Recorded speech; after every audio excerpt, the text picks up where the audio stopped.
Tudo bom, gente? Eu sou o Álvaro, hoje é dia 28 de dezembro e eu vou trazer para vocês uma atualização dos dados da Covid-19 no Rio Grande do Sul.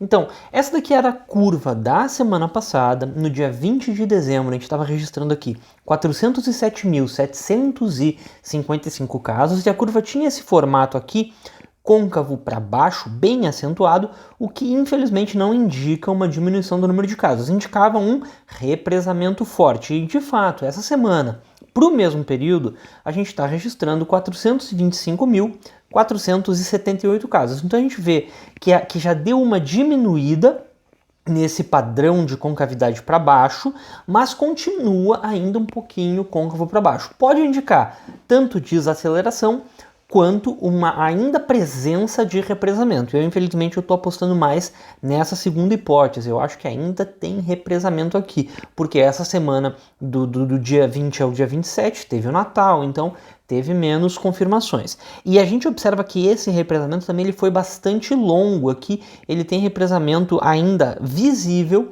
3 semanas atrás. Mas vamos para os dados, né? Então o represamento de uma semana ficou em 17.723 casos, 4,3%.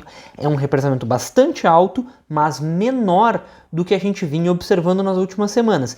Isso é o que me leva a crer que ainda tem mais represamento para entrar essa semana, que não entraram todos os casos que tinham para entrar. E o represamento de 2 semanas foi bem forte também, 9.000 casos ou 2,3%. Então, os dados de hoje, a gente está registrando 431.603 casos para o Rio Grande do Sul e, de novo, tem esse formato aqui muito acentuado de que não está tendo mais quase casos. Então, a gente vai fazer um ajuste de 5% para tentar superar, né, tentar aliviar esse fator do represamento que a gente não sabe exatamente quanto que vai ser. Então a gente vai supor que hoje, no dia 27 de dezembro, a gente está com 453.183 casos. Isso deve ser mais ou menos a realidade.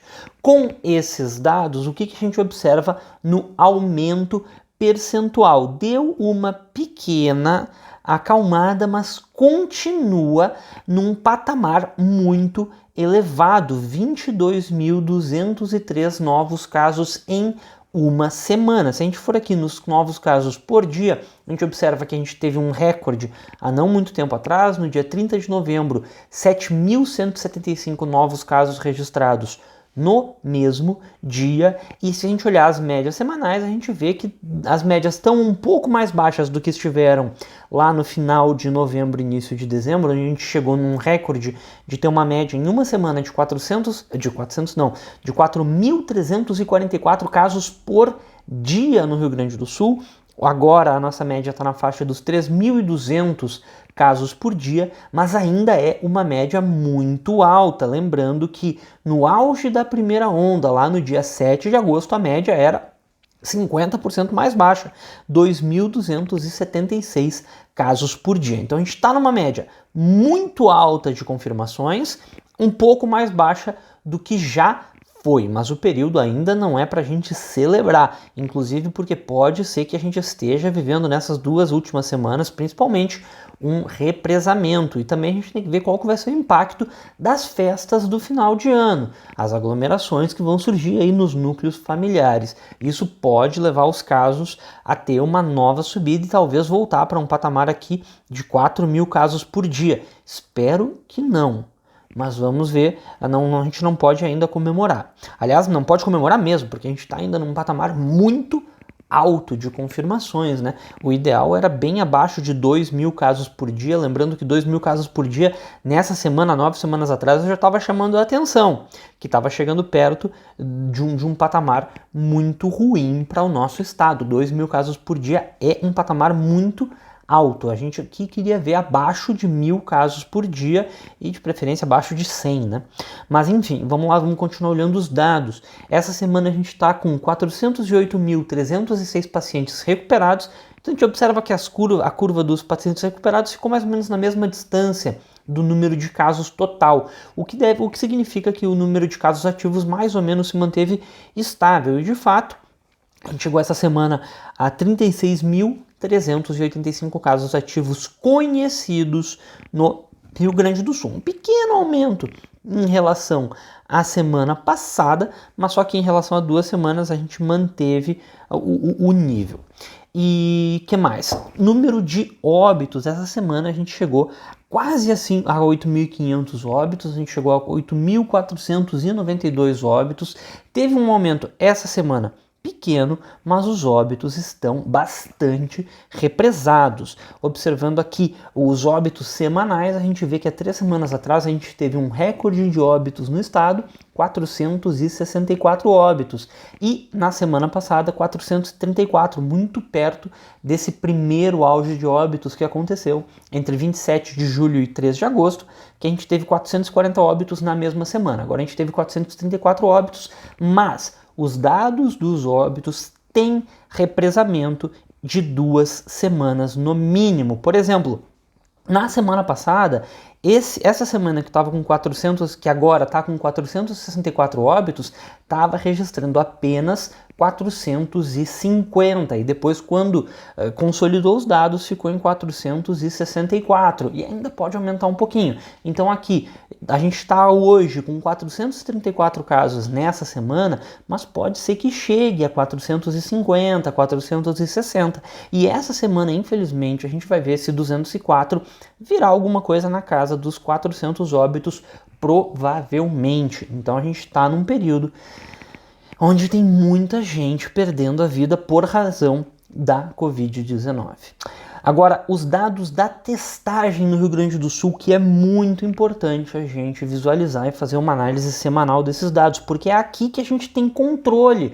O Estado querendo controlar a Covid-19 é por meio de testes, porque não está mais fechando, não está mais fazendo as medidas de isolamento social mandatórias, né? Então é na base da testagem. E o que eu posso dizer? A testagem não está sendo bem feita. A positividade do teste rápido essa semana, de novo, acima de 40%, 44,5%, é uma positividade inaceitável, principalmente porque o Rio Grande do Sul, na média, tem uma positividade muito melhor, ou seja, a gente está com uma positividade muito acima da média. Se a nossa média é de 32% e agora, essa semana, a gente está com 44%, significa que a gente está testando pior do que a gente já testou. A quantidade de testes também deu uma diminuída essa semana, claro, provavelmente muito por causa do feriado de Natal, né? A gente sabe que tem um pouco menos de pessoas trabalhando, então talvez tenha sido esse um dos impactos, mas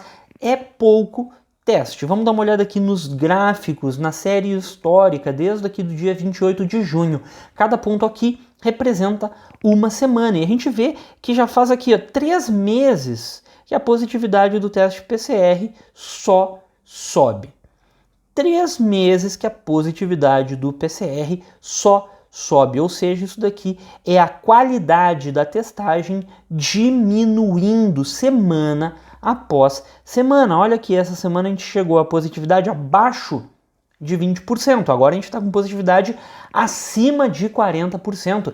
É muito ruim essa positividade do teste PCR. Para a gente ter uma comparação, a positividade do teste rápido também vem aumentando, mas o teste rápido ele não é um teste de controle da pandemia, ele é um teste só para a gente ver quantas pessoas no total já se infectaram e qual é a nossa imunidade. Ele não é um teste de controle da pandemia. Para controlar a pandemia tem que ser PCR para pegar a pessoa na hora que ela está infecciosa.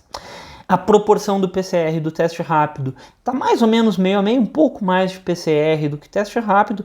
Lembrando que em Porto Alegre, por exemplo, a gente chega a 80%, 90% de PCR e só 20%, 10% de teste rápido. Ou seja, essa proporção aqui poderia ser bem melhor. É possível. E a quantidade total de testes do PCR, a gente vê que está mais ou menos alta, mas está diminuindo, né? Nas últimas 3 semanas a tendência foi de diminuição do número de testes PCR, e sendo que já teve uma semana que a gente conseguiu fazer acima de 55 mil testes PCR, e essa semana a gente ficou em 35 mil testes PCR apenas, ou seja, dava para aumentar a quantidade de testes. E uma coisa que eu queria observar é que uma melhor testagem no estado, e olha que eu não estou falando em testagem ideal, eu cuidei muito, uma melhor testagem começaria em 80 mil testes PCR por semana. Então, no mínimo, o dobro do que a gente vem fazendo, a gente tinha que estar fazendo para ter um controle mais eficiente da pandemia. E isso daqui é uma melhor testagem, porque uma testagem ideal, com certeza, inicia em 100 mil testes PCR ou mais por semana no estado inteiro. Então a gente não está conseguindo fazer um controle via testagem da pandemia, isso daí que a gente tem que observar. E o total de testes rápidos também deu uma aumentada, mas essa semana caiu, aí eu acho que é muito por conta do Natal também. É interessante ver que as duas curvas andam juntas, né? Como se fosse realmente a política de testagem do estado, ter mais ou menos a mesma quantidade de testes PCR e de testes rápidos, né, gente? Bom, então era mais ou menos isso que eu tinha para comentar essa semana. A testagem do estado tem que melhorar muito em 2021, se quiser controlar a pandemia mantendo o comércio funcionando. É a única maneira que eu vejo, que a maior parte dos especialistas vê, para controlar a pandemia mantendo o comércio funcionando. Quer manter o comércio funcionando? Ok, não tem problema. É importante para a economia do estado manter o comércio funcionando com os protocolos de saúde, mas não é suficiente usar esses protocolos, até porque a gente sabe que muita gente não respeita. A fiscalização é muito fraca, não tem essa fiscalização dos protocolos de segurança em todos os lugares. Então, o que pode ajudar? Testagem em massa. E o que eu quero falar é, não está sendo feita. Se em 2021 a gente quiser controlar essa pandemia antes da vacina chegar, para não depositar todas as nossas esperanças numa vacinação, que infelizmente não vai ser de uma hora para outra, a gente tem os grupos, a gente tem um limite de vacinas, vai demorar um ano inteiro para toda a população ou para uma boa parte da população se testar. Então a gente tem que investir em, se vacinar, então a gente tem que investir em testagem em massa. Isso é prevenção. A vacinação também é prevenção, mas a testagem é prevenção. E a gente pode fazer testagem porque os testes já estão aí. A gente sabe que tem não sei quantos milhões de testes que já devem ter vencido a essa altura, né? Porque não vieram para o Rio Grande do Sul. A gente observa que a quantidade de testes não aumentou. Ou seja, para cá, aqueles testes que estavam vencendo em Guarulhos não vieram. Onde é que estão? Eu não sei, se alguém souber, deixa aí nos comentários, seria uma boa descobrir. Aliás, vocês às vezes me dão umas informações muito úteis aí nos comentários e agradeço desde já por isso. Bem, pessoal, esse é o último vídeo do ano e eu queria agradecer aí a todos pela audiência, né, vamos dizer assim. Muito obrigado mesmo, tá, pessoal? Então, até a próxima e na passagem de ano aí se cuidem. Então, até depois.